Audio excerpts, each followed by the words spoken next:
السلام علیکم ورحمۃ اللہ وبرکاتہ۔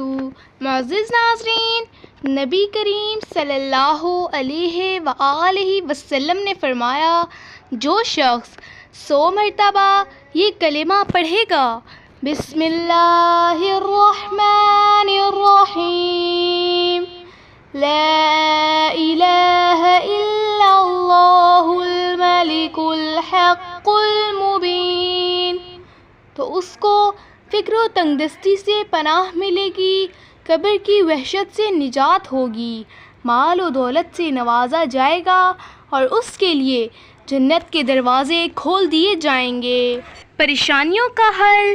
اسماء بنت امیس رضی اللہ تعالیٰ عنہ کہتی ہیں کہ نبی کریم صلی اللہ علیہ وآلہ وسلم نے مجھے یہ کلمات سکھائے کہ میں سخت تکلیف کے وقت انہیں پڑھا کروں۔